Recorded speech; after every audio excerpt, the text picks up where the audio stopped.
Meus queridos, eu gostaria de começar nessa manhã, a introdução desse sermão, fazendo uma pergunta honesta a cada um de nós, e eu queria que você refletisse sobre isso. Então, você já parou para pensar que o ambiente de uma igreja depende do seu comportamento? Você já parou para pensar nisso, não? Você já parou para pensar que um ambiente pode ser saudável ou não tão saudável assim, dependendo do seu comportamento? Você já parou para pensar nisso? Às vezes pensamos que uma igreja acolhedora, saudável, amável, ela simplesmente precisa ter boa doutrina, boa pregação, boa música e boa organização. Tendo essas coisas, está tudo resolvido. Mas isso não é verdade. Evidentemente, todas essas coisas têm grande importância. Se não houver uma boa exposição bíblica todo domingo aqui, se não houver boa doutrina nas nossas relações, na relação do nosso trabalho, do governo da nossa igreja, se não houver organização, se não houver uma boa música, bons programas de trabalho para mulheres, para homens, para adolescentes, para jovens, é verdade. Tudo isso prejudica o ambiente de uma igreja se essas coisas não estão boas. Mas não somente isso. O seu comportamento, o meu comportamento, a forma como a gente se comporta aqui dentro, pode melhorar muito a condição de saúde da nossa igreja ou pode piorar bastante a condição de saúde da nossa igreja. Entretanto, qualidade de vida espiritual comunitária depende da maneira como cada cristão trata os demais. Uma igreja pode ser teologicamente correta e, ao mesmo tempo tornar-se um ambiente pesado, marcado de julgamentos, de competições para ver quem faz melhor, para depois dizer, eu que fiz. Foi eu que estava à frente, por isso que o ministério melhorou. Tudo isso é orgulho, indiferença e falta de misericórdia. Então, uma igreja ela pode ser firme teologicamente, mas se os irmãos, os crentes dessa igreja não se comportarem de maneira adequada, pode criar um problema sério. Uma igreja pode ser profundamente moldada pelos dissabores de uma relação não madura entre os crentes. Pode, por exemplo, e é bom que a gente aprenda isso logo cedo. Nós temos apenas um ano de emancipada. Temos 3 anos do total do trabalho, desde que começou os pequenos grupos. Então, quanto mais rápido a gente aprende isso, menos pesado fica o ambiente dentro da nossa igreja. Menos complicado. E tem um instrumentozinho que, se você não controla, cria um mal danado dentro da igreja. Esse instrumento que você tem dentro da boca, de 3, 4 centímetros no máximo, 2 a 3 centímetros, que pode prejudicar demais, sendo assim um instrumento de destruição, que é a sua língua e a minha língua. Agora, uma igreja moldada pelo Evangelho é outra coisa. Pode se tornar um lugar onde pessoas feridas podem abrir o seu coração e encontrar cuidado. E não encontrar fofoca. Podem pecadores, mesmo cheios de corrupções, serem resgatados, transformados, regenerados. Eles podem encontrar restauração. Num ambiente moldado pelo Evangelho, ninguém é acusador, ninguém é juiz. Porque todos sabem que são obras deste Evangelho, por isso não tem problema nenhum de se verem, de se mostrarem pessoas que têm um comportamento adequado segundo as Escrituras. Estou apanhando um pouco aqui do computador, mas chego lá. Então, veja só, a ideia aqui que eu quero mostrar para vocês é que por isso nós precisamos fazer uma pergunta séria a nós mesmos hoje. Minha presença na igreja torna a fé dos irmãos mais fáceis, mais firme, ou torna uma fé mais difícil? A minha presença na igreja torna a fé dos irmãos mais forte ou mais difícil? Deixa eu dar um exemplo para vocês. Veja se vamos para um quiz bíblico aqui. Não precisa você me responder em voz alta. Mas você se lembra de um camarada que ele aparece no livro de Atos dos Apóstolos? Eu vou só citar as ações dele. E você pensa comigo como ele mudou o ambiente da igreja. O comportamento dele mudou o ambiente da igreja. Você se lembra de um cara que tinha uma propriedade, ele vendeu sua propriedade e chegou e depositou aos pés dos apóstolos? Para quê? Para que o cuidado do necessitado fosse feito. Você se lembra desse cara ou não? Você se lembra desse mesmo cara que quando ele ouviu falar que Paulo tinha sido convertido, e ele rapidamente, todo mundo disse, Deus me livre, eu não chego no apóstolo Paulo, Deus o livre, Paulo era aquele que matava gente, matava cristão, como é que eu vou ser amigo desse cara? Todo mundo foi se afastando. Ele foi lá, disse, eu vou lá. Foi lá, pastoreou Paulo, confrontou Paulo, certamente chorou com Paulo, orou com Paulo por tudo que ele tinha feito e caminhou com o apóstolo Paulo. Você se lembra desse cara? Você se lembra desse cara que ele foi chamado quando a igreja de Antioquia estava se estabelecendo, capítulo 11 de Atos, e ele vem e na igreja de Antioquia, ele chega lá e discipula, atesta a graça dos irmãos, porque ele podia chegar lá com preconceito e dizer assim, o quê? Esses caras tudo era ímpio, rapaz, agora há pouco, gentil, não quero conversa com essa turma. Ele vai lá. E certamente ele vê todo mundo com comportamento sã, ele vê todo mundo com comportamento cristão? Claro que não.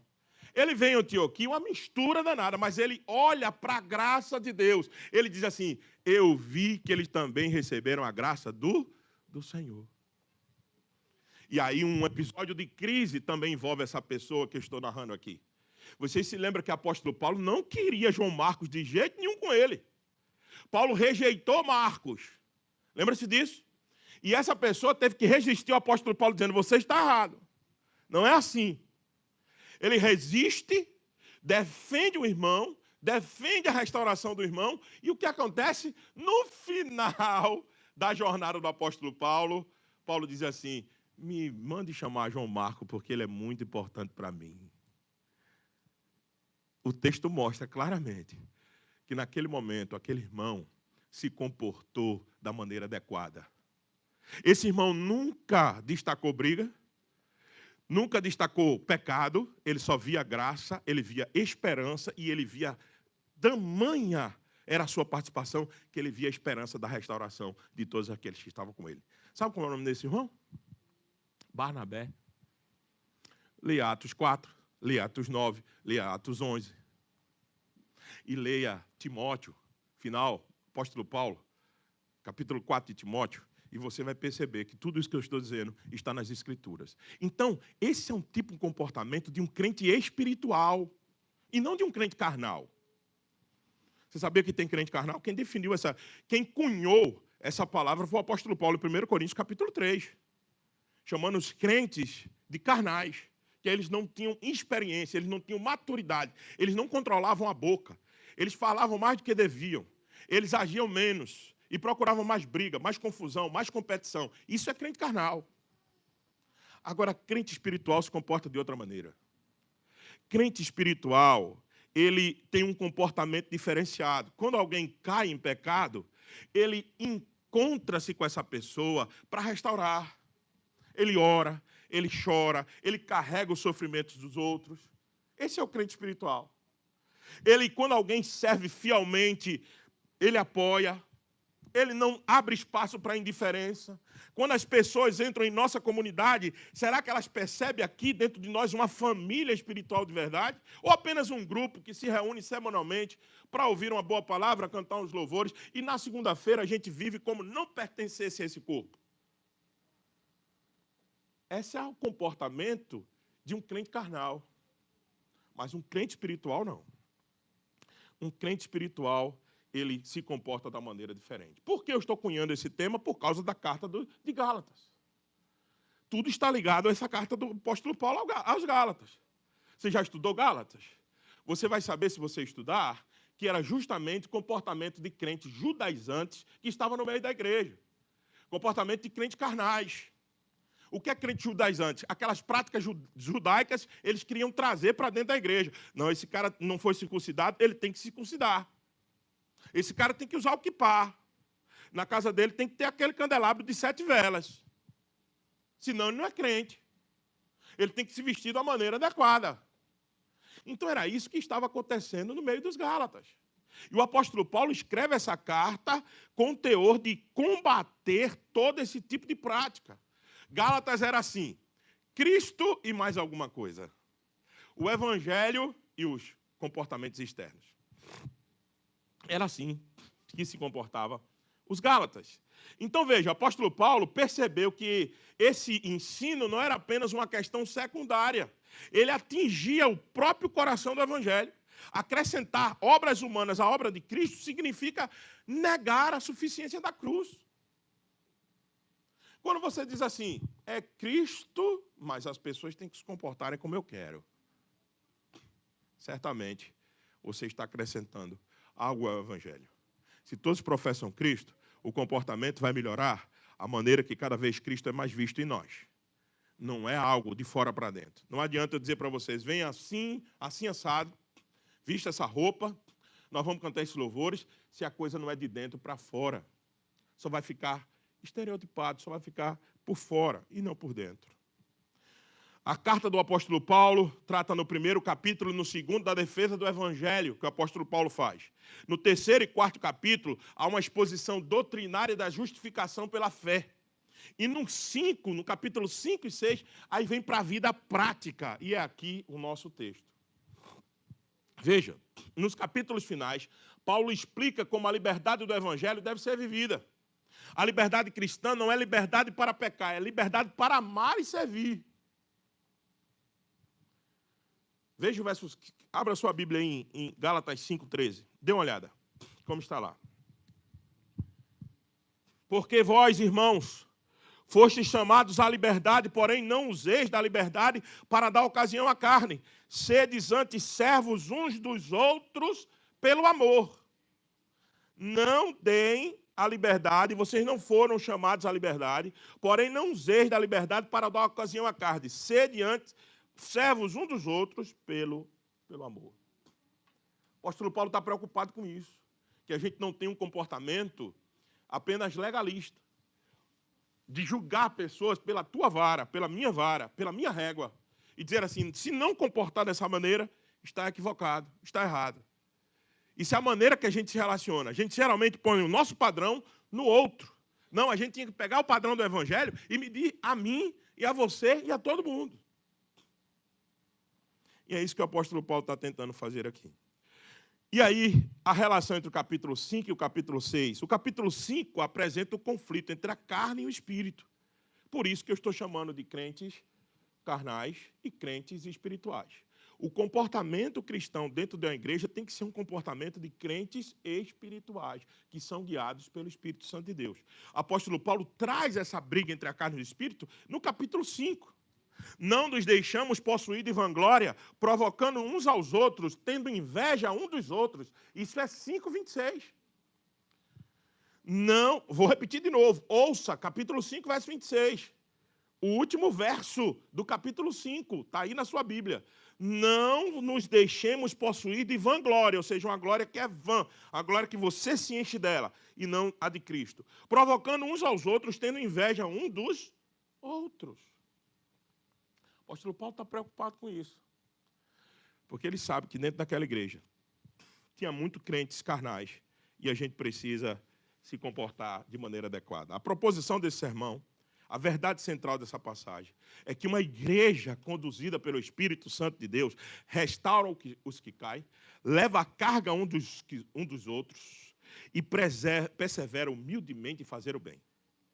Restauram os que caem, leva a carga um dos outros e humildemente em fazer o bem. Paulo nos apresenta aqui o retrato de uma comunidade conduzida pelo Espírito Santo. Então vamos a ela. Diferentemente de um comportamento carnal, o comportamento espiritual. Primeiro, olha o verso 1. Os crentes saudáveis, os crentes espirituais, eles restauram os que caem. Observe. Eles trabalham para a restauração, não é para a destruição dos que caem e nem para o afastamento, o cancelamento. Né? A política do cancelamento é uma desgraça. E ela tem entrado, desgraça é falta de graça. Ela é tão desgraçada, ela falta tanto com a graça, que ela tem entrado para dentro das igrejas, nós temos nos cancelado. aqui dentro, muitas vezes. Como é que eu faço isso? Quando eu não quero contato com a pessoa. Quando eu não quero simplesmente papo. Isso é cancelamento. Quando eu não tenho liberdade para chamar ela para mim, para minha casa, nem ela me chamar para mim, para dela. Isso é política de cancelamento. Isso é coisa de carnalidade. Os crentes espirituais fazem diferente. Ouçam. Mesmo tendo crente carnal, Paulo começa chamando esse de quê? Irmãos. Que maravilha. O poder glorioso, o poder do evangelho. Tinha tanto carnal nessa igreja. Mas Paulo chama eles de irmãos. Irmãos. Vocês conhecem como eu cumprimento vocês. E não é falso o meu cumprimento, é porque eu os amo mesmo. Eu sempre no grupo da nossa igreja, eu começo, meus amados irmãos. Porque é o que a gente é. Quem nos define não é os nossos comportamentos, é aquilo que Cristo fez na cruz do Calvário por nós. Então nós somos irmãos.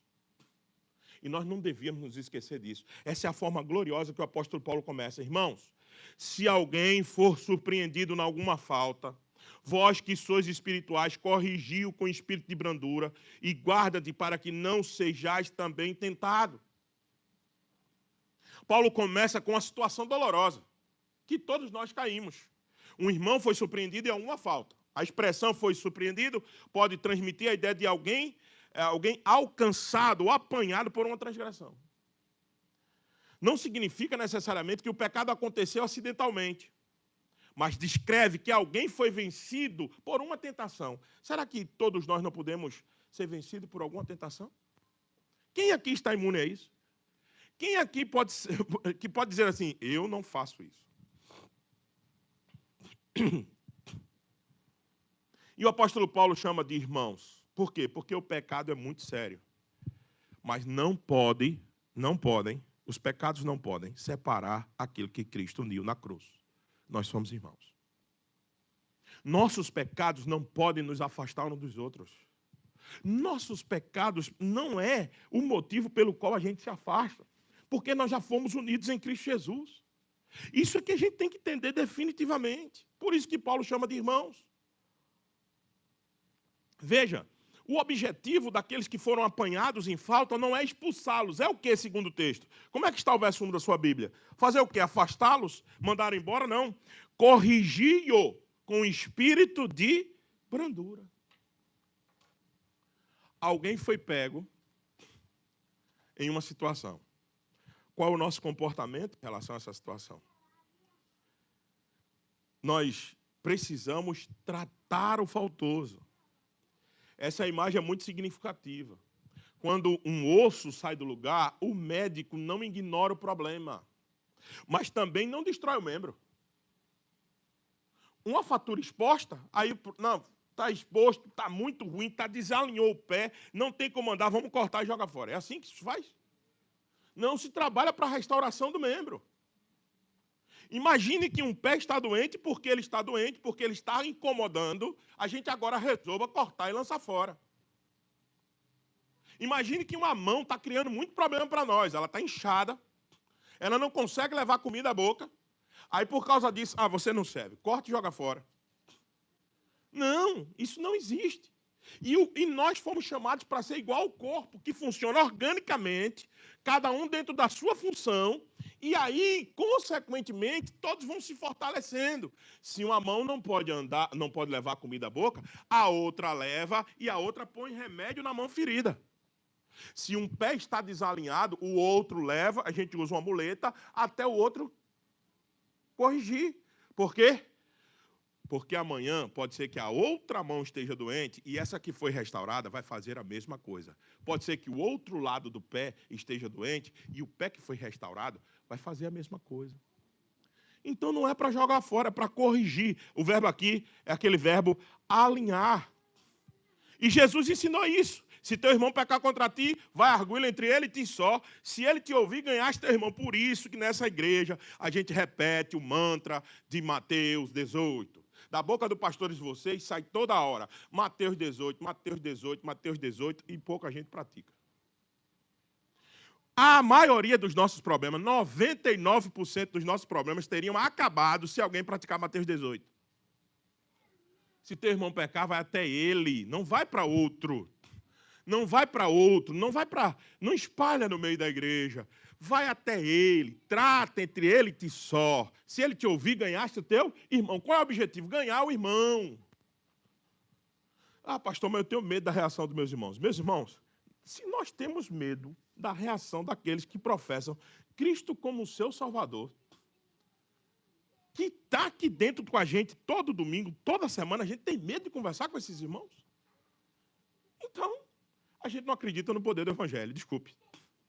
A gente não acredita no poder do Espírito Santo, que pode conduzir as nossas vidas e fazer a nossa vida diferente. Então, corrija. Corrigir como? Com espírito de brandura. A restauração deve ser feita com mansidão. Mansidão não significa fraqueza, omissão ou medo de confrontar. Não. A mansidão é força sob controle. O manso é aquele que sabe que é forte, mas ele controla para não exagerar na dose. Nem pouco, nem muito. Ele é equilibrado. É dizer a verdade sem crueldade. Corrigir aqui é não ter prazer na queda dele. É ter empatia com aquele que caiu. E veja, e por isso que o apóstolo Paulo, esse texto é extraordinário. Que verso 1 para ter tanta coisa. Veja, e guarde-te para que não sejas também tentado. Ou seja, quando você for corrigir alguém, cuidado para você não incorrer no mesmo pecado daquele que caiu. Porque você é suscetível a isso. Paulo muda do plural para o singular. Observe, irmãos, se alguém for surpreendido, vós, que sois espirituais. Espiritual aqui não é supracrente, já expliquei. Espiritual aqui não é aquele, Paulo não está chamando aqueles que são de maior idade, são superpoderosos, se maior idade nos dons espirituais. Não, não, não. Apóstolo Paulo está chamando dos espirituais aquele que se submete à orientação do Espírito. Aquele que não deixa a carne dele guiar. Aquele que não deixa a carne dele tomar as decisões, mas ele sempre está submetido ao Espírito Santo de Deus. Então é isso que o apóstolo Paulo está fazendo aqui. Veja, a ideia aqui é o seguinte, que a gente tem que fazer isso no plural, os espirituais, mas agora no singular, guarda-te. Veja que mudou. Todo mundo tem que se preocupar com o outro, mas aquele que vai cuidar daquele outro, ele tem que guardar o seu coração, ele, individualmente. Ele tem responsabilidade de não cair. Talvez ele possa ser tentado pelo mesmo pecado. Talvez seja tentado pelo orgulho, pela fofoca, pela impaciência, pela sensação de superioridade. O pecado do outro deve despertar em nós vigilância e não arrogância. Olha, não pode haver uma situação que você diga assim, isso aí eu não faço. Meu irmão fez um negócio desse, mas eu duvido eu fazer. Eu não faço isso não. Pastor, o senhor pode reclamar de qualquer coisa comigo, menos daquilo que aquele fulano fez. Ninguém pode dizer isso. Todos nós estamos suscetíveis à mesma queda. Cristo poderia tê-lo exposto, veja, agora citando aqui o caso do apóstolo Pedro, observe bem. Quando vemos alguém cair, não devemos dizer, como ele pôde fazer isso? Devemos dizer, Senhor, guarda-me, porque também eu sou fraco. Não é arrogância, é vigilância. E aí, uma ilustração bíblica para mostrar isso. Jesus foi campeão nisso. O que é que você faria se sua mulher ou seu esposo, antes de você morrer, dissesse que nunca casaria, que ia ficar com você, que ia cuidar dos seus filhos, que ia cuidar de tudo aquilo que você deixou, e você tivesse o poder de ressuscitar? E ao voltar, você encontra aquele marido, aquela esposa que prometeu que não casava, que ia cuidar dos seus filhos, com outra esposa, com outro esposo, seus filhos tudo abandonado, sua casa desfacelada. O que você faria se você tivesse o poder de ressuscitar e encontrar as pessoas nessa posição? Aquela pessoa que fez tanta promessa a você. Como é que você agiria? No mínimo, nós cancelaríamos essa pessoa. No mínimo, escantearíamos, deixaríamos de ter comunhão. Pois é, mas esse fato aconteceu. Quando o apóstolo Pedro negou o Senhor Jesus 3 vezes quando Jesus estava morto. E quando ele ressuscitou, ele se encontrou com Pedro traidor. O Pedro que tinha abandonado as ovelhas. O Pedro que fez tanta jura, pegou até a espada para cortar a orelha do outro. Para dizer, não, Senhor, de jeito nenhum, ninguém pode tocar no Senhor. O Pedrão, que disse que ia defender o Senhor Jesus, negou ele 3 vezes. Quando Jesus ressurge, que se conta com Pedro, 3 vezes o Senhor faz a pergunta, tu me amas? Isso é uma grande lição para nós. Nosso mestre não se baseia nos comportamentos equivocados e pecaminosos que a gente tem. Nosso mestre se baseia na missão que ele tem de resgatar esse faltoso. É a mesma, pastor, mas eu não sou Cristo, mas você é discípulo dele. Você é discípulo dele. Mas eu não tenho a mesma espiritualidade de Jesus. Não, senão você poderia se salvar, é verdade. Mas só que ele morreu para que você tenha a condição de se comportar da maneira adequada. Para não jogar ninguém fora. Para trabalhar com todo mundo que é colocado do seu redor.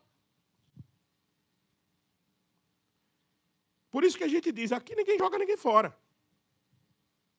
Porque o Senhor não jogou nem Pedro, que havia o negado 3 vezes. Depois o transformou. E o que se tornou o Pedrão?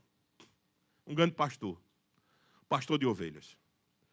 Pegue as cartas do apóstolo Pedro e veja o coração pastoral de Pedro nas cartas. Mudou. Foi tratado. É isso que a gente quer com cada um aqui. Veja, você não pode ter a primeira reação do pecado fofoca. Você viu um pecado, você tem a obrigação de orar por aquela pessoa, chegar junto dela e oferecer ajuda, e não fofocar dela. Segundo, você não pode ser dureza. Não é comigo, eu não faço isso. Esse cara é diferente, essa mulher é diferente, esse irmão é diferente, então não estou nem aí, ele que se vire. E terceiro, omissão. Amar não é fingir que nada aconteceu. A restauração exige que alguém se aproxime, fale a verdade e caminhe junto. A restauração passa por a gente se aproximar um do outro, por isso corrigi-o com espírito de brandura e cuide do seu coração, para que você não caia da mesma maneira, porque nós somos todos susceptíveis a isso. Pergunte a você mesmo, sou uma pessoa segura para alguém confessar uma fraqueza a mim? Minha reação ajudaria alguém a se arrepender ou faria essa pessoa esconder ainda mais o seu pecado? Sabe por que alguns pecados não é tratado no nosso meio, meu irmão? No meio da igreja? Porque a gente não tem, às vezes, um ambiente seguro aqui. De falar das nossas fraquezas uns com os outros. Não, a gente, às vezes, tem medo. E a gente não pode. A gente apenas tem 3 anos. E nós precisamos ser contra isso, acabar com a cultura do medo de confessar nossas fraquezas uns aos outros aqui. Nós temos que amadurecer espiritualmente. Nós precisamos encontrar em Cristo e na igreja um ambiente seguro para abrir a nossa vida, sem mimimi, sem vitimismo, mas podendo caminhar uns com os outros. Assim nós nos comportaremos da maneira adequada dentro da igreja. Seremos crentes espirituais e não crentes carnais. A segunda coisa, além de trabalhar na restauração, a consequência imediata de alguém que está trabalhando para a restauração é levar a carga uns dos outros. Não adianta você chorar com a pessoa, dizer, olha, eu sinto muito, eu vou orar com você, e não dar um prato de comida àquele que necessita. E não socorrer no aluguel que ele está precisando, no emprego que ele está precisando. É a consequência mais lógica. Eu vou tratar o pecado de alguém, ok, agora eu vou levar a fardo dele. Observe se não é isso no verso 2 da sua Bíblia. Gálatas 6. Levai as cargas uns dos outros, e assim cumprireis a lei de Cristo.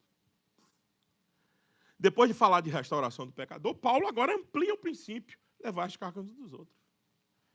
Porque é muito fácil dizer, olha, pecou, fez aquilo, falou mal, tal. Mas você já se identificou e já viu qual é o problema dessa outra pessoa? Você já conversou com ela? Você já entendeu qual é a necessidade? Você sabe que tem um fardo ali precisando ser carregado? muitas vezes perguntamos, como você está? Não é assim? A gente faz aquela pergunta protocolar. Mas não estamos preparados para ouvir uma resposta verdadeira. Se você não está preparado para ouvir uma resposta verdadeira, não faça a pergunta como você está. Porque pode vir de lá, eu estou muito mal. E você vai estar pronto para ajudar? Você deveria estar. Porque nós fazemos parte do mesmo corpo. Carregar cargas significa entrar dentro dos limites da sabedoria, obviamente, na dor do outro. Significa oferecer tempo, oração, presença, recurso, cuidado prático. Veja como é que o apóstolo Paulo faz isso. Levar a carga de quem? Uns dos outros. Eu levo a de vocês, vocês levam a minha. Assim a gente cumpre a lei de Cristo. Tem muita gente da igreja, dentro da igreja, orgulhosa. Já viu aquele tipo de gente que diz assim, eu não preciso de ninguém. Eu me basto sozinho. Ei, deixa eu dizer uma coisa. Se você tem esse tipo de pensamento, você devia estar em outro corpo, e não o corpo de Cristo. O corpo de Cristo é interdependente. O corpo de Cristo precisa um do outro. É assim que ele fez. Você não entendeu ainda isso? Observe a plantação dessa igreja. Essa igreja hoje existe por vários fatores. Primeiro, obviamente, pela vontade soberana do Senhor e a instrumentalidade de todos vocês que aqui estão. Mas digamos que a gente, para começar, não tivesse um lugar para se reunir. Como faríamos? Faríamos na rua? Não, alguém cedeu uma casa. E dessa que cedeu uma casa, outros cederam outras, o corpo foi aumentando. Tivemos agora condições juntos de alugar o espaço. E veja, e você que chegou hoje, ou que chegou há um pouco tempo atrás, não viu todo esse processo, mas já desfruta da ação que foi feita anteriormente. Você chegou hoje. Você talvez não vê essa história que eu acabei de contar. Tem gente aqui que sabe o que eu estou dizendo. Mas os que chegaram depois já desfrutaram uns dos outros, das ações uns dos outros. Então você não pode abrir a boca e dizer assim, eu não preciso de ninguém. Você precisa. Porque essa é a dinâmica do corpo de Cristo. Essa é a dinâmica da igreja. Precisar uns dos outros. Porque senão você não vai chegar em lugar nenhum. Então não descarte ninguém. Acabe com essa cultura do descarte. Vá lá, socorra, leve a carga. Leve a carga. Se importe. Não diga, é problema dele. Não é problema seu. Sempre é problema seu. Sempre será problema nosso. Sempre. Uns dos outros. Então entenda. Para quê? Para que tudo isso, pastor? Para que a gente cumpra a lei de Cristo. Veja o que está no verso final aí, a parte final do verso 2. Cumprireis a lei de Cristo. Que lei é essa? Que lei é essa? É a lei dos 10 mandamentos? Não. É a lei do amor. Cristo estabeleceu uma lei para nós. Veja o que está aí. Em João capítulo 13, verso 34, quando ele estava lavando os pés dos discípulos, ele disse, amai-vos uns aos outros, assim como eu vos amei. Entenda de uma vez por todas. Paulo não está dizendo que você, para ser salvo, tem que cumprir a lei. Não, Cristo já cumpriu a lei para você. Paulo está dizendo que você, para se comportar como um crente espiritual, precisa ter a lei de Cristo. Qual é a lei de Cristo? Ame indistintamente. Ame. E amor é sacrificial. Amor não é só quando você sente. Não, por que eu tenho que socorrer essa pessoa? Porque ela é do corpo de Cristo, ela é da minha igreja. Eu tenho que ajudar. Então, compreende isso. Paulo havia combatido a ideia que salvação depende da lei de Moisés. Ele estava tratando sobre isso. Ele era contra os judaizantes. Por que agora Paulo está falando de lei de Cristo? Porque Paulo está preocupado com o comportamento. Paulo não está mais preocupado com questões teológicas de quando você se salva. Mas Paulo está preocupado com a questão de como você permanece salvo. E você permanece salvo quando você ama os outros. Quando você se dá pelos outros. Você permanece em Cristo quando você cumpre a lei de amor que Ele tanto fez por você. Então não adianta você vir aqui todo domingo, dar o seu dízimo, botar o nome da sua carteirinha da igreja, ter o número de membro e você achar que está salvo. Os verdadeiramente salvos, eles não se comportam de uma outra maneira a não ser amando uns aos outros.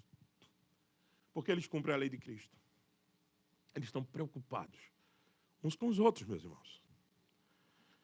Mas, pastor, como é que eu carrego a carga? Deixa eu dar algumas ações práticas aqui para você. Como é que eu carrego a carga um dos outros? Ouço alguém sem olhar constantemente para o seu relógio. Já conversou com alguém que ele está toda hora olhando para o relógio? Ele está dizendo, eu não me importo, eu tenho o meu tempo.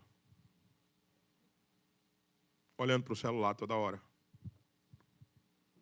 E a gente coloca as desculpas dos nossos TDAHs, das nossas problemas emocionais.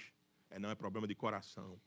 Você se ama tanto que você não pode ouvir o outro sem olhar o seu celular, sem olhar o seu relógio, sem querer ir embora. É o seu coração que está denunciando. Sabe por que eu sei disso? Porque Jesus disse assim, a boca fala do que o coração está cheio. O coração é expresso nas nossas atividades, na nossa fala, no nosso comportamento. Então, cuidado, teu coração é enganoso, o meu também é. A gente às vezes diz que ama, mas a gente não está preparado para servir. Veja, quando eu preparo uma refeição para um enfermo, eu estou carregando o fardo do enfermo. Quando eu acompanho uma pessoa no período de luto, quando eu ajudo alguém que perdeu o emprego, quando eu oro regularmente por quem está enfrentando tentações no seu casamento, eu estou carregando a fardo um dos outros. Mas a pergunta é, eu conheço suficiente meus irmãos para saber quais cargas que eles estão levando? O problema é que você nem sabe qual é a carga. Como é que você vai levar? Você não se importa, você só quer saber da sua.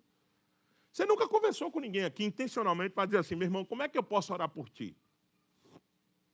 A gente devia ter essas conversas intencionais na hora do nosso café, do nosso almoço. Como é que eu posso orar por ti? Diz a verdade. Isso não é coisa... Veja, o texto não está falando para pastor não, viu? O pastor faz isso. Eu, com a graça do Senhor, sei todas as demandas de todas as famílias da igreja, porque me importo, me envolvo, vou atrás, procuro, oro. Mas isso aqui não é para pastor, não. Isso aqui é para membros da igreja. Crentes comuns. A gente precisa viver uma vida que se preocupe com o outro. Lembra-se do paralítico? Que não tinha como chegar na presença de Jesus, se lembra? 4 caras teve uma ideia genial. Vamos furar o teto e vamos botar ele por cima. Imagina se aqueles 4 caras não se importassem com a enfermidade daquele paralítico. Quando é que ele ia ser curado? Alguém se importou. Alguém levou essa pessoa a Cristo. Esse é o meu e o seu trabalho. Levar os paralíticos espirituais ou cansados, carnais, para Cristo. Para que ele possa ser curado. Terceira coisa que está igualmente no texto. Crentes saudáveis apenas não restauram outras vidas. Crentes espirituais restauram vidas, carregam a carga uns dos outros, mas servem com humildade e responsabilidade. Veja o verso 3 e 5. Porque se alguém julga ser alguma coisa, sendo nada, a si mesmo se engana. Mas prove cada um seu labor, e então terá motivo de gloriar-se unicamente em si mesmo, e não no outro, porque cada um levará o seu próprio fardo. Você tem que perceber o que está escondido agora atrás, nesses 3 versos. À primeira vista, parece que Paulo está contradizendo-se. No verso 2 ele diz, leve a cargas um dos outros. No verso 5 ele diz, cada um levará o seu próprio fardo. Espera aí, Paulo, você está contradizente? Não, calma. Paulo utiliza 2 palavras diferentes. No verso 2, ele se refere a uma carga pesada, um peso que pode esmagar alguém. E no verso 5, a ideia de responsabilidade pessoal, como a mochila, o equipamento que cada soldado deve carregar. Portanto, Paulo ensina 2 verdades complementares. Há cargas que devemos ajudar uns aos outros e existem outras cargas que é de responsabilidade sua. Essa você não pode passar para ninguém. É assim na nossa vida. A comunidade cristã não se limita, não elimina de forma nenhuma a responsabilidade pessoal. Sabe aquele crente folgado que diz assim, cuidem de mim, mas é preguiçoso para trabalhar. Ah, estou precisando do aluguel, mas não se mexe. Ah, estou precisando de comida, mas também não faz a parte dele. Isso não é comportamento cristão. Você está sugando o corpo. É isso que o apóstolo Paulo está tratando. Veja que ensino glorioso. Cada vez mais que eu estudo as Escrituras, vejo que ela tem resposta prática para todos nossos questionamentos. Paulo está dizendo agora, como é que você trata com alguém que quer folgar em cima da igreja? Como é que você trata com alguém que quer explorar a igreja? Você diga para ele que ele tem a responsabilidade dele, e ele precisa trabalhar, ele precisa cumprir com a sua responsabilidade. É isso que nós vamos dizer a ele. Observe. Paulo diz, se alguém julga ser alguma coisa, não sendo nada, veja o verso 3 aí, porque se alguém julga ser alguma coisa não sendo nada, a si mesmo se engana. Paulo não está dizendo que somos absolutamente sem valor, ele está combatendo a ilusão da autossuficiência. Diante de Deus, ninguém tem motivo para se considerar superior. Esse é o problema, que tem aqueles que dizem assim, eu sou autossuficiente. Ok, tenta viver só para você ver. Tenta caminhar sozinho para ver o que você consegue. Vai lá, tenta. E você vai perceber imediatamente que você não é autossuficiente assim. Por isso que o apóstolo Paulo continua. Mas prove cada um o seu labor, e então terá motivo de gloriar-se unicamente em si. Paulo não está incentivando a vanglória pecaminosa. Cuidado quando você lê esse versículo 4. A ideia é que cada pessoa poderá ter a satisfação de uma consciência pura, fiel, quando ele estiver fazendo a sua parte, sem depender do outro, da derrota do outro, para se sentir bem. Paulo estava dizendo que alguém vai cair e a gente precisa levar os fardos um dos outros. Mas Paulo agora está dizendo o seguinte, sirva com responsabilidade. Entenda, primeiro, você não é autossuficiente. Segundo, não se glorie na desgraça do outro. Pense que você podia estar naquele lugar. E terceiro, não folgue em cima da igreja. Por isso que o verso 5 diz aí. Todos compareceremos pessoalmente diante do Senhor. Não responderemos pela fidelidade dos outros, mas pela nossa. É isso que a gente precisa se lembrar quando a gente está no meio da comunidade. Dizer assim, moxa, mas fulano fez isso, está tão ruim o ambiente. Ei, você não é o fulano. A culpa não é sua. E você não precisa pesar o ambiente, mais ainda, porque o fulano errou. Você precisa ter maturidade suficiente para entender que você vai responder por você mesmo. E você tem que continuar independente do fulano. Independente se o fulano está presente ou não está. Se o fulano vai tratar ou não vai. Por isso que a gente tem que levar o fardo da gente. Por isso que o verso 5 diz como? Veja de novo, está na sua Bíblia. Porque cada um levará o seu próprio fardo. Troca a palavra fardo por responsabilidade. Cada um levará a sua responsabilidade. Então entenda. Pedro uma vez, ninguém percebe isso de Pedro, né? Talvez passou despercebida lá no finalzinho do Evangelho de João, capítulo 21. Pedro uma vez disse assim, quanto a este? Perguntando de João. Capítulo 21, verso 21. E quanto a este? Jesus respondeu, o que te importa? Jesus foi duro. O que te importa? Quanto a ti, segue-me. Não importa o que acontecerá com o outro, quanto a você, siga. Não importa se vai ficar ou vai embora, quanto a você, siga. Siga o que Deus te diz. Siga o que Deus te mandou. Pedro queria saber o que aconteceria com João. Jesus chamou de volta a sua própria responsabilidade. Você não tem que se preocupar com o que vai acontecer com A ou B. Você tem que cumprir a sua responsabilidade. E a sua responsabilidade é cuidar de A ou B. Agora, o que vai acontecer com ele, não lhe importa. Siga-me. Essas palavras de Jesus para Pedro servem para nós. O que vai acontecer com João? O que vai acontecer com Maria? O que vai acontecer com José? Não importa você. O que importa é você seguir e sigam. Quarto comportamento que também está no texto. Um crente espiritual, ele valoriza o ministério da palavra. Veja, ele não despreza o ministério da palavra, porque é a palavra que conserta os relacionamentos, é a palavra que muda os comportamentos. Veja como é que o apóstolo Paulo diz isso, no ponto 4. Mas aquele que está sendo, parece que o texto está partido, não está. Tem um mais aí, uma partícula que une os dois blocos. Eu lutei muito para pregar esse texto todo, mas exegeticamente a gente não pode cometer esse erro. O texto manda seguir e a gente segue. Verso 1 ao verso 5 é um bloco que está ligado ao verso 6, ao verso 10. Parece que esse texto está sem propósito aqui. Mas aquele que está sendo instruído na palavra, faça participante de todas as coisas boas aquele que o instrui. Aquele que o instrui. Por que esse verso está aqui? Por que esse verso está nesse lugar? Lembra-se que o apóstolo Paulo falou de carregar o fardo um dos outros. E nós temos que carregar o fardo daquele que nos ensina a palavra. Não é só o pastor, não. Professores de EBD, aconselhadores, discipuladores. Nós temos que ajudar essas pessoas. Por quê? Porque elas nos instruem com o quê? Com aquilo que muda o comportamento, a palavra de Deus.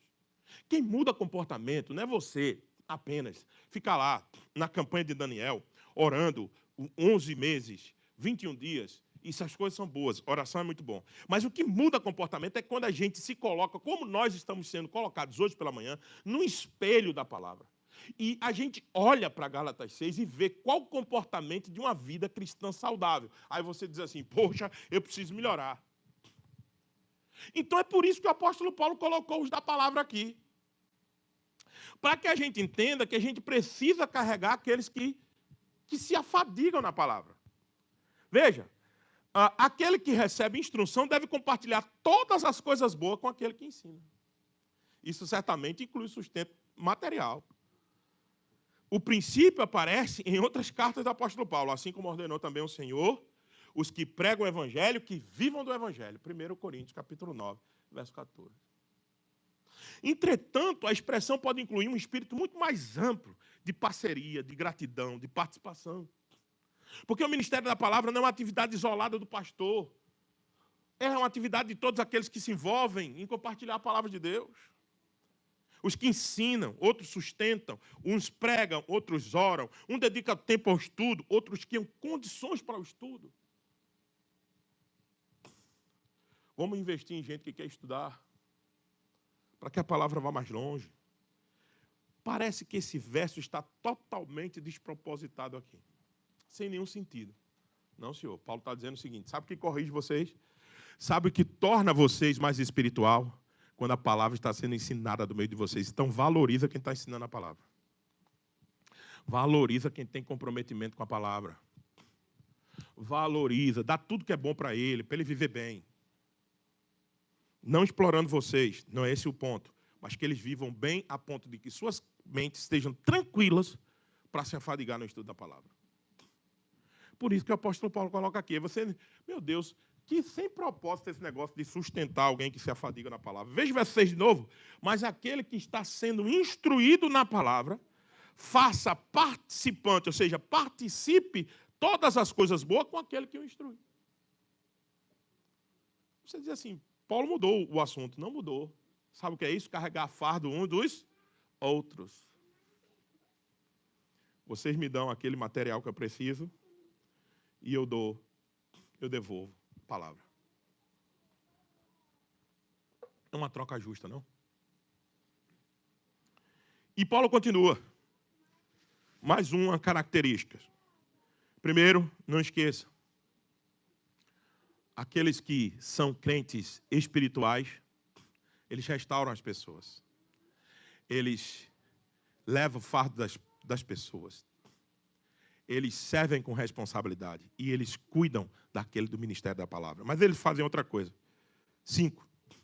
Um crente saudável semeia para o Espírito. Aí vem a lei mais correta das Sagradas Escrituras. O que você plantar, você vai colher. Lembre-se disso. Observe. Versos 6, 7 e 8. Não vos enganeis, de Deus não se zomba, pois aquilo que o homem semear, isso também o quê? Ceifará. Porque o que semeia para a sua própria carne, da carne colherá corrupção. Mas o que semeia para o espírito, do espírito colherá vida eterna. Ouça o verso 7 de novo, com atenção. Não vos enganeis, de Deus não se zomba, pois aquilo que o homem semear, isso também ceifará. Geralmente, as pessoas vêm para mim, como pastor da igreja, preocupadas com as situações que muitas vezes a gente enfrenta, em outros lugares também se enfrentam, por causa do pecado dos nossos irmãos. Eu sempre penso na seguinte coisa. Primeiro, a obra de Deus. Não sou eu que resolvo todas as coisas, é o Senhor. Segundo, essas pessoas vão colher aquilo que elas estão plantando. E eu não digo isso com ânimo, eu digo com tristeza e esperança. Qual é a minha esperança? Que Deus retribua cada uma delas conforme elas precisam para que elas aprendam. Essa é a minha esperança. Se elas estão produzindo um ambiente insalubre dentro da igreja, um ambiente não é saudável, um ambiente pesado, eu peço a Deus que as retribua. Não castigue-as, mas retribua conforme a medida que ela possa aprender a se comportar melhor. Inclusive eu. Que eu também preciso. Por quê? Porque a lei da semeadura diz, de Deus não se zomba. Se você está brincando com a noiva, se você se comporta da maneira inadequada dentro do corpo de Cristo, se você se comporta de uma maneira que não é a correta, prepare-se. Você receberá aquilo que você está plantando. Fique tranquilo com isso. Porque de Deus não se zomba. Deus retribui segundo o seu trabalho. Se você trabalha para a desunião, se prepare. Você está indo contra Deus. Se você trabalha para que as coisas não vão bem, que o ambiente não fique tranquilo, você está indo contra o Senhor. E Ele vai tratar você. Fique tranquilo. Minha tranquilidade é essa. Eu, quando eu leio esse texto, eu fico muito tranquilo em trabalhar com a igreja. Porque não sou eu que retribuo. Eu não sou alguém que tenha condições de retribuir. Pelo contrário, eu tenho que pedir misericórdia ao Senhor, porque eu também serei alvo dessa palavra. De Deus não se zomba. Então, portanto, o que é que a gente tem que fazer? Qual é o ensino desses dois versos? Apenas ficar com medo porque Deus vai retribuir? Não. Semear direito. Semear comportamentos espirituais dentro da igreja. Semear perdão. Semear amor. Semear misericórdia. Semear compreensão. Paciência demais, muita, que vocês têm que ter comigo. E eu também tenho que ter com vocês. Semear paciência. Ou seja, os frutos do Espírito, de Gálatas 5:22, que é contexto da passagem de Gálatas 6. É contexto imediato da passagem que nós estamos vendo aqui. Eu tenho que semear no Espírito. Qual é o fruto do Espírito? Volta um pouquinho a sua Bíblia. Aí, ó, mesmo contexto, verso 5:22. Mas o fruto do Espírito é, então semeie. Veja, o verso 8 do capítulo 6 diz, porque o que semeia para a sua própria carne, da carne colherá corrupção. Mas o que semeia para o Espírito, do Espírito colherá vida eterna. Então, como é que a gente semeia no Espírito? Volta lá para Gálatas 5:22. Mas o fruto do Espírito é amor, alegria, paz, longanimidade, benignidade, bondade, fidelidade, mansidão, domínio próprio. Contra estas coisas não há lei. Não há o que repreender. O crente espiritual, que não é carnal, ele está preocupado que na vida dele, todas essas facetas do fruto do Espírito apareçam no comportamento dele. Ele não está preocupado com o que ele vai receber em troca. Ele não está preocupado com a lei clara e muito importante da semeadura. Ele está preocupado de se comportar adequadamente como um crente espiritual, porque ele está plantando para o Espírito e ele colherá vida eterna. Qual é o resultado daqueles que estão trabalhando para o Espírito Santo de Deus, ou no Espírito Santo de Deus, com o Espírito Santo de Deus? O final do verso 8 diz, colherá vida eterna. Então, meus queridos, você precisa entender que o que nós temos semeado ficará no meio da nossa igreja, ou Deus arrancará para que trate a situação, mas você será atingido por aquilo que você faz. Por isso que a pergunta é, o que tenho semeado em minha mente? O que tenho semeado no meu casamento, no meio dos meus filhos, no meio da igreja? Ninguém se torna espiritualmente maduro por acidente. A maturidade é fruto da graça de Deus, operando por meio de muitas sementes da fé. Arrependimento, obediência, perdão, paciência. Quer chegar à maturidade cristã, você não pode ter outro caminho, a não ser encarar as dificuldades dos relacionamentos internos dentro da igreja. Você precisa ir, você precisa seguir, você precisa se arrepender, você precisa pedir perdão, porque você está semeando coisas espirituais. Mas sabe qual é a boa notícia de tudo isso? É que se nós não desfalecermos, nós veremos o bem dentro da igreja. Então é por isso que a última coisa que um crente saudável faz, ele persevera em fazer o bem. Veja o verso 9, verso 10, para a gente partindo para o encerramento. E não nos cansemos de fazer o bem, porque a seu tempo fazemos o quê? Ceifaremos, se não desfalecermos, se não desistirmos. E nós não vamos desistir porque nós estamos movidos pela força do Senhor. Se nós não desistirmos, nós vamos colher o bem. Preste atenção aqui, que versos, 2 versos extraordinários. Passagem pesada, passagem dura, que confronta os nossos pecados. É verdade. Mas os 2 versos últimos é esperançoso. Louvado seja o Senhor, porque Ele nunca aponta o nosso pecado sem dar esperança. Olha a esperança aqui, meus irmãos. Continue. Qual o recado para nós? Continuemos. Façamos o bem, se não nos cansarmos de fazer o bem, porque a seu tempo ceifaremos, se não desfalecermos. Por isso, enquanto estivermos oportunidade, façamos o bem a todos, mas principalmente a quem? Aos da família da fé. Quem é minha família da fé mais próxima? Tampa Bible Presbyterian Church. Vocês entendem? Ah, está difícil, persevere. Ah, o ambiente está complicado. Seja você a luz desse ambiente. Seja você o que traz leveza. Seja você o que traz maturidade. Seja você o que aponte para Cristo, para que as pessoas sirvam. Você não bota mais lenha nessa fogueira. Você diminui a temperatura. Traz todo mundo para olhar de novo para Cristo. Você tem que ser isso. Você é sal e luz, lá fora e aqui dentro. Não desista. Faça o bem. Se nós continuarmos assim, sem desfalecermos, nós veremos o bem no meio da igreja. Portanto, meus queridos, depois dessas observações, algumas aplicações para nós. Não devemos esperar condições perfeitas para servir. Você serve mesmo quando a igreja não está tão legal assim. Você serve mesmo quando a igreja parece que você está incomodado com muitas coisas e aí você para de servir. Não faça o bem. Continue fazendo. Não desmoreça. Faça o bem por quê? Porque as pessoas do teu lado merecem, não porque você faz por Cristo. Porque nós fomos alcançados pela bondade daquele que nem merecíamos a sua bondade. Ele nos deu essa graça. Você faz por quem? Por Cristo. E Cristo está no centro dessa passagem. Ao ouvir todas essas exortações hoje, podemos sentir o peso do texto. Quem de nós restaura sempre com mansidão? Quem de nós? Seja sincero. Você, todas as vezes, restaura com mansidão? Não, às vezes a gente se perde no primeiro ponto que a gente viu hoje. Quem carrega perfeitamente o fardo uns dos outros? Quem aqui? Quem?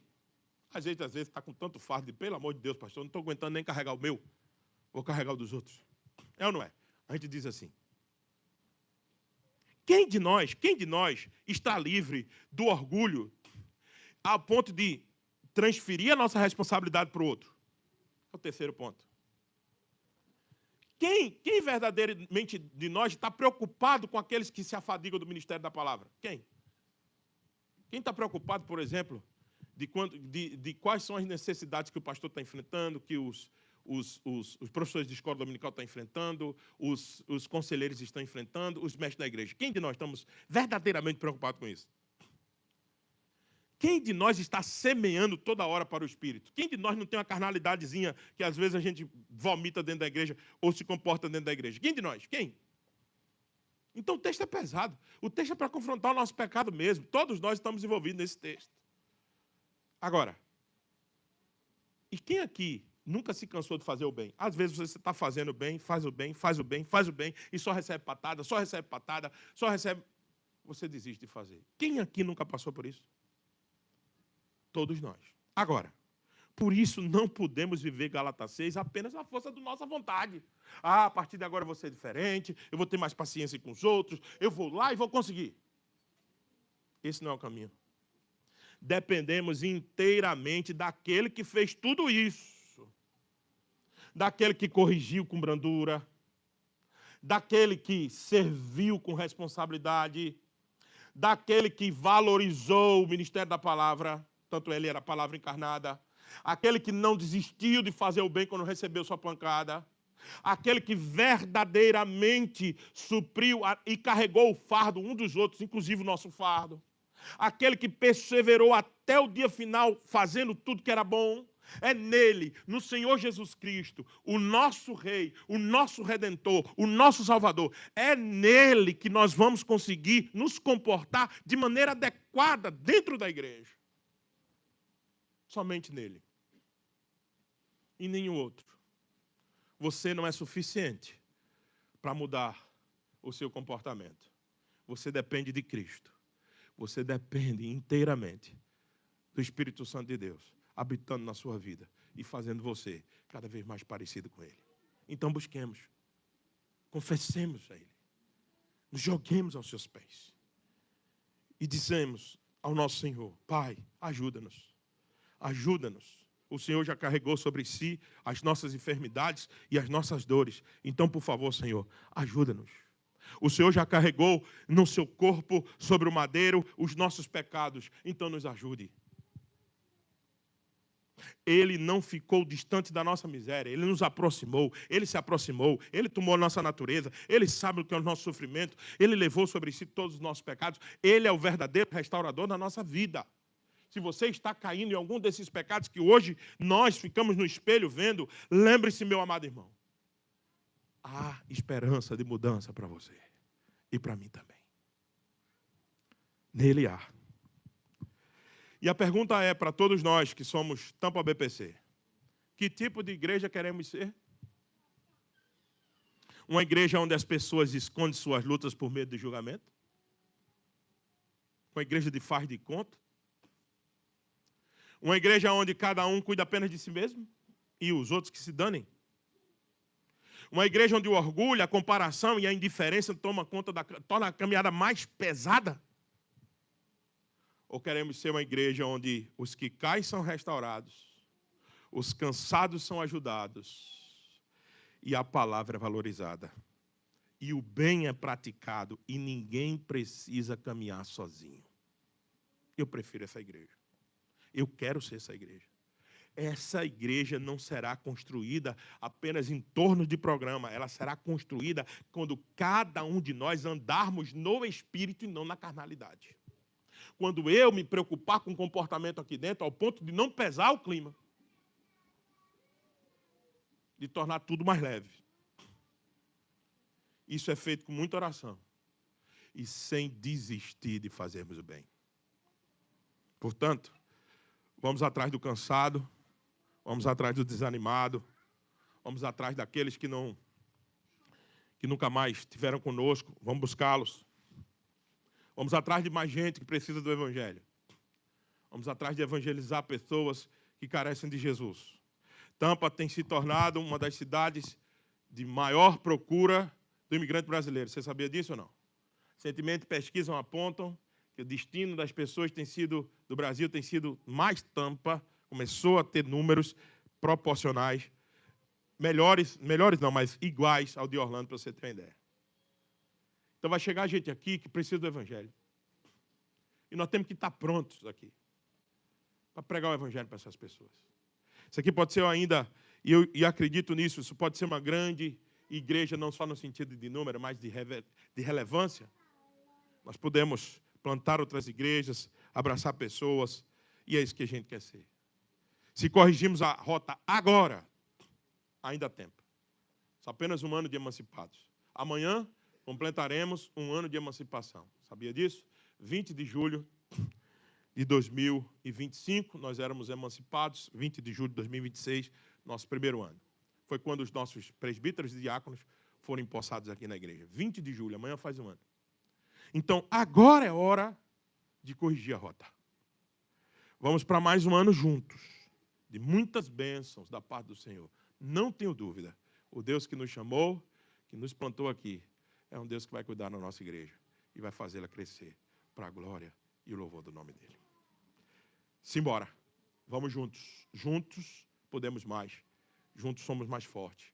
Junto é bem melhor a caminhada. Que Deus nos abençoe. Vamos então convidar o Ministério do Louvor